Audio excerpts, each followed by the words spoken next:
Card debt in the U.S. hit an expensive milestone this week. Nationwide, it surpassed $1 trillion for the first time ever. Now, that's according to new data released by the Federal Reserve Bank of New York. Back in June, lowered its assessment of the U.S. banking industry's health from AA to AA minus. United States credit card debt has now reached the highest point it's ever been in history.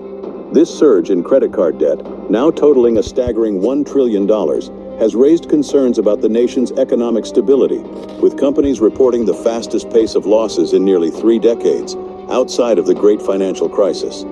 As Americans grapple with this massive debt burden, the stock market appears poised for turmoil, resembling a dormant volcano ready to erupt at any moment.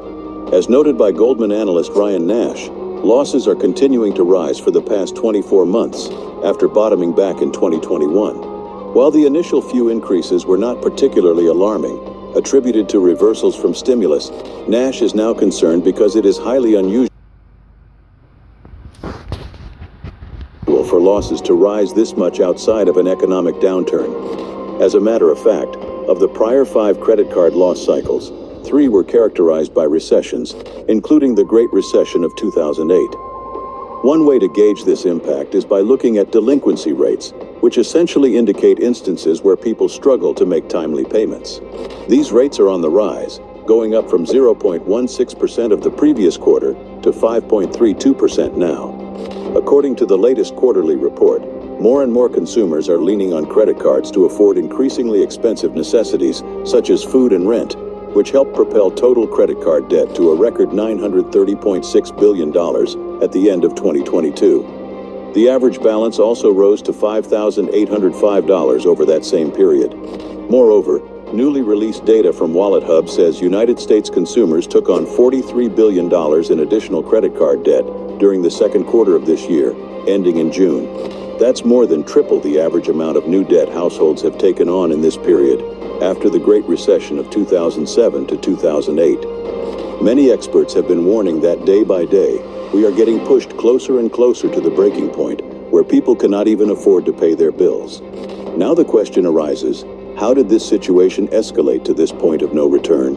Well, the root cause of this crisis can be traced back to the approximately 54 million Americans grappling with credit card debt for at least a year. Moreover, 47% of all cardholders consistently carry their debt from one month to the next. The implication here is that even if you attempt to invest your money to outpace your debt, it's going to be difficult because your debt is accumulating much more rapidly than before. This will hinder your ability to save or accumulate wealth effectively. Furthermore, as the interest rates on credit cards have risen to over 20% on average, it has become an extremely expensive method of borrowing money. The significance of this issue becomes apparent when we consider that this year, the plastic money debt expanded at a rate comparable to the stock market. For instance, let's take the Vanguard 500 Index, an exchange-traded fund that represents the state of the stock market. It has seen a 17% increase this year, while in parallel, credit card loans have grown by 16% during the same period. This is unusually high and has notable implications because traditionally, the average returns in the capital market over the past century have ranged from 7% to 10% only. To bring things into perspective, Goldman Sachs has compiled data to try and measure the potential risk and credit losses faced by issuers. The current credit card losses stand at 3.63%, and according to analysts, these losses are expected to increase by at least another 130 points from their current levels. This means that delinquencies are going to persist below seasonal norms until the middle of the next year.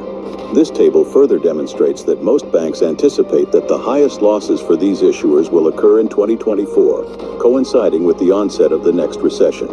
However, it's worth noting that if an extreme scenario similar to 2008 unfolds, and the Federal Reserve finds itself needing a substantial crisis to trigger deflation, the losses will reach much, much higher levels. Ultimately, it all boils down to the surging inflation rates which have effects on every sector of the economy. Shalom. I want to start off by giving all praises, honor, and glory unto Yahweh, Ba'ashem, Yahushai, Ba'ashem, Rakah, Kodash. Double honors unto the apostles and the elders of the great millstone who rule well. Peace and salutations unto the hopeful elect. This is Brother Yerushalayim coming back at you with another video through the spirit and power of Yahweh, Ba'ashem, Yahushai, Ba'ashem, Rakah, Kodash. The name of this one is credit card debt hits record high.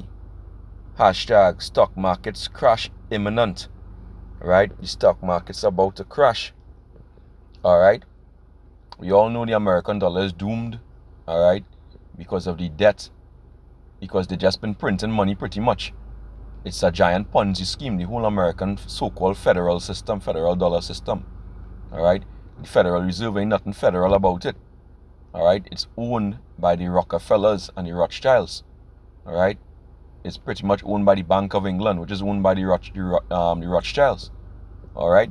So we know that's failure there, we know it's about to crash. But this credit card debt now, where they make Jake, in particular Jake the Heathen too, they dependent on this credit card just to live. Alright? Because slowly they've been just doing what? Increasing the prices of goods. Alright? While the value of the money is decreasing. Why? Because they just keep on printing more and more money. Right? And every dollar just losing value the more money they print. Alright? Which leads us to a place of eventually hyperinflation, which is very close around the corner. You could see it, you could feel it. Even in Trinidad and Tobago, and around the world too, because all these dollars, they peg to the US dollar, which is the world reserve currency. Alright, now you're seeing people like the BRICS coming up, and they want to come and overtake and overthrow the US dollar. Alright, they're going to launch their currency, I believe, if I'm not mistaken, sometime next month. Alright, and when that happens, it's going to have a mighty crash. Alright, it's going to have a mighty crash in the US dollar. Because countries like China, who hold all these huge amount of US dollars outside of our US, gonna release that money. They're gonna flood America back with that money, which gonna cause the American dollar to have no value, pretty much. Just like we see in Venezuela, all right, where you're paying thousands of dollars just for a loaf of bread. Okay, this is exactly what's getting ready to happen, to take place. All right, you see, a lot of people now in Jake, can't pay their rent. Right, you seen that in the video that the elder out of Vegas, the elder Karatasab, out of Vegas, he did a video with these Jake women who pretty much were getting problems to pay their rent. The elder Apostle Taha went into that as well. All right, so things are getting real. All right, debt increasing month in, month out. All right, oil prices increasing. People filing for bankruptcy, people withdrawing their 401ks, their pension funds, just to be able to live day to day. All right, and this is really what's taking place in this place. Now let's get a precept. This is the book of Revelation, chapter 6, and verse 4. It says, "And there went out another horse that was red." Salakia. Let me read a little lower down. Revelation 6 and verse 6, and it says, "And I heard a voice in the midst of the four beasts saying, a measure of wheat for a penny, and 3 measures of barley for a penny." All right, and this is going into hyperinflation. Okay, which means that these is high prices. Okay, and hyperinflation, it equates what? Famine. All right, because right now they're cutting down on the food that you can get. Bill Gates are hell. Right now, they're producing a famine. They're destroying food processing plants, warehouses, you name it. All right. Meanwhile, they're producing biologically engineered food. All right, that's what they're calling it now, biologically engineered food, bioengineered. They're no longer calling it GMO. All right, so look out for that on your products. Okay, so this is what they're doing.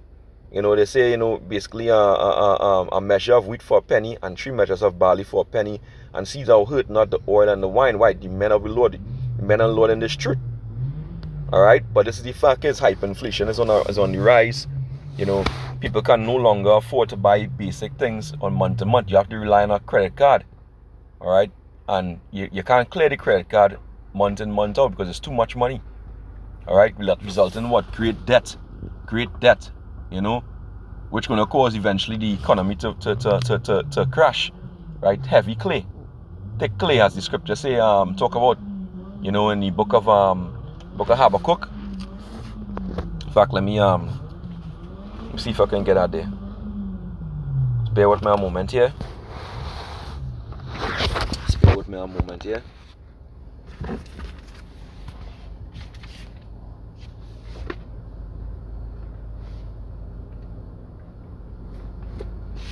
The book of Habakkuk, chapter 2, right? And verse 6. In fact, verse 5, it says, Yea, also because he transgressed by wine, he is a proud man. Esau Edom they're talking about, so-called white man. Neither keepeth at home, who enlargeth his desire as hell, hence the new world order that he's creating, right? And is as death, and cannot be satisfied, but gathereth unto him all nations, and heapeth unto him all people, right? You know, and these people mourning, while this devil is in power. You know, when the wicked rule, the people mourn. Alright? It says, shall not all these take up a parable against him, and a taunting proverb against him, and say, Woe to him that increaseth that which is not his? How long? And to him that ladeth himself with what? Thick clay, which is what? Thick clay in the scripture is heavy debt, a pledge. You know? This is why the American economy, if you go and look at the debt clock, you know, it's trillions of dollars in debt. Right? And now the credit card debt hitting record high. Where the people are through. They're through. Alright? No matter how much money they pump into that economy of America, you know, Babylon is not healed. This is Jeremiah 51 and verse 9. We would have healed Babylon, but she is not healed. Alright? And in fact, I'll read a little higher up about Jeremiah 51 and 8. Babylon is suddenly fallen and destroyed. Howl for her. Take balm, which is the debt money, debt financing, the stimulus money to stimulate the economy. Right? Take balm for her pain, if so she may be healed. Right? We would have healed Babylon, but she's not healed. Yes, she's too far gone. Forsake her, and let us go everyone into his own country, for her judgment reacheth unto the heaven, and is lifted up to the sky. So there's a lot of people fleeing from that place. There are a lot of people coming over the border too as well. Right? To get what? The judgment. To cause what? Confusion. Alright? You know, because these people who coming across the border, they're not going to have time to assimilate into the American culture. You know, they come in with their own culture. You know, which is going to cause what? Confusion. You know, it's going to cause great confusion too. But the point is, America is not healed. You know, and they won't be healed. They're about to hit the wall. They're circling the drain. Alright? All that unpaid debt, you know, going to severely and seriously impact on the economy. Now let's go through some precepts. This is the book of Ecclesiastes. Book of Ecclesiastes, chapter 10 and verse 19. It reads, A feast is made for laughter, and wine maketh merry, and as the state that our people are in, you know, in Babylon and around the world. But money answereth all things. Yeah, money answereth all things. Alright? You know, but the sad part is that, you know, at the end of the day, this money being taken away before your eyes, because what they want is to crash that economy and bring in that digital currency, which will give them what? Ultimate control. Ultimate control. You know, that social credit score system, the tolerance points, where, you know, if you're a bad citizen, you ain't gonna get nothing, you ain't gonna have nothing to spend. Alright, this is the book of let's get Ecclesiastes chapter 7 verse 12. It reads, For wisdom is a defense, and money is a defense. Right? Money is a defense, and that's the defense of most of our people, 2/3 of our people. Right? But wisdom is the defense of what? The elect. Continuing here, it says, But the excellency of knowledge is that wisdom giveth life to them that have it. Right? Money can't give you life. Alright? Wisdom is what could give you life. Okay? You know? To get this truth, you don't need money to buy this truth. The scripture just told you that. This is Isaiah. You know, this is Isaiah chapter 55. Okay, in verse 1. It says, Ho, everyone that thirsteth, this is thirsteth what? Spiritually. Come ye to the waters by this truth. And he that hath no money, come ye, buy and eat. Right? You're paying what? With yourself. You're paying with yourself, your mind. Right? You know? We render our body a living sacrifice. It says, Yea, come, buy wine and milk without money and without price. Alright? We get that wisdom for free. Pretty much is available. The men on the highways and the byways. You know, the videos that's going out daily on the YouTube, you know, on whatever social media site. Okay? It says, wherefore do you spend money for that which is not bread, and your labor for that which satisfieth not, right? Hearken diligently unto me. So you know, hey, all the physical money, you know, you're running down people who love money, running down things of this world and whatnot. You know, it's not going to help you. It says, hearken unto me, and eat ye that which is good, and let your soul delight in fatness. All right, you know, incline your ear and come unto me, hear, and your soul shall live. Just going back to what wisdom, you know, the excellency of wisdom is life. Give it life, live. And I will make an everlasting covenant with you, even the sure mercies of David. All right, sure mercies at the end. We're gonna need that mercy any time that's coming up here in Jacob's trouble. It's gonna be deadly. It's gonna be a deadly time, a terrible time. Right? So now is the time to buy that true money if you could, or else, you know, you're gonna be in hell. You're gonna be in hell. You can go. When they take away that money, you ain't gonna have nothing. You know, this truth is the only thing that can keep you stable. What the scripture says, perilous times will come. Okay, let's get Isaiah 33 and verse 6. It reads, and wisdom and knowledge shall be the stability of thy times. Right? Time when, you know, money's gonna be worth nothing. When, you know, you can't buy bread as you want, you can't eat food as you want. Yahweh Hashem Yahushua gonna provide for us. We're gonna eat all we need to eat, all to satisfy us. You know, and that's the elect we're talking about. But 2/3 they're not gonna have that because they haven't sown to wisdom and knowledge. They're gonna be perplexed. They're gonna be shaky, right? Because they haven't built this foundation on solid ground. It says, let me read that over, Isaiah 33 and 6. And wisdom and knowledge shall be the stability of thy times, and strength of salvation. The fear of Yahweh Ba'ashem Yahushai is his treasure. The fear of the Lord, fear of Yahweh Ba'ashem Yahushai is his treasure. Let's get 1 Samuel chapter 12, verse 14. It reads, if you will fear Yahweh Ba'ashem Yahushai, right? Notice that word fear, and serve him. He didn't say fear man. The scripture says fear of man is a snare. Proverbs 29 and 25. The scripture says don't fear the one who will kill the body and afterward can't kill the soul. The scripture says he has not given us the spirit of fear, but the spirit of power, the spirit of love, and the spirit of a sound mind, which is the spirit to obey the Lord Yahweh Ba'ashem Yahushai. Alright? Through his son Yahushai Mashiach. Alright? It says, and if you will fear the Lord and serve him, going back to 1 Samuel 12 and 14, right, and obey his voice and not rebel against the commandment of Yahweh Ba'ashem Yahushai, then shall both ye and also the king that reigneth over you continue following Yahweh Ba'ashem Yahushai, your power. So the Lord is our power. Alright? And if you follow him, he's going to take care of you. Alright? Fear him and not man. Alright? Because the windows of grace are slowly closing. It's judgment coming. Heavy judgment. We've seen it every day. In the storms, the earthquakes. Alright? Look what happened in Maui, the dew of heaven. You saw that devil. Alright?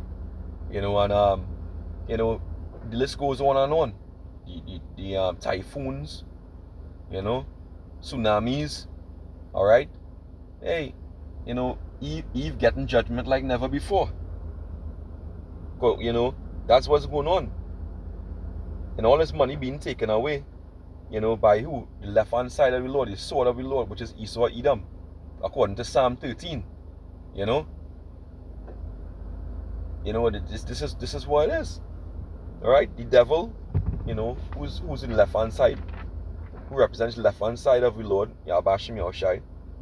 He's shaking these jakes to pieces because they refuse the true money, they refuse the true defense. Right? It says Job chapter 16 verse 11. The Most High had delivered me to the ungodly. Who's the ungodly? Esau Edom, the so-called white man. He's the wicked, according to Malachi 1 and 4. You know, Isaiah 26 and 10. It says, and turn me over into the hands of the wicked. Yeah, he turned us over, and the Lord turned us over into the hands of the wicked. You see, he's the one who doing it, right? And that's what these jakes don't understand. They are destroyed for lack of knowledge. It says, Proverbs chapter 22, verse 7, it reads, the rich ruleth over the poor, right? And the borrower is servant to the lender. And that's why, a credit card is a debt. So we borrow from them every time you use it, right? It's a loan, right? So you are servants to them. You own all that, you owe all that debt, they own you. This is what they do. They come and they can repo you. Alright? Alright? This is what it is. This is the problem. Well, the Apostle Charles said, to pay your debts, pay your bills. Alright? Hey, this thing ain't no joke. This is what they're doing. They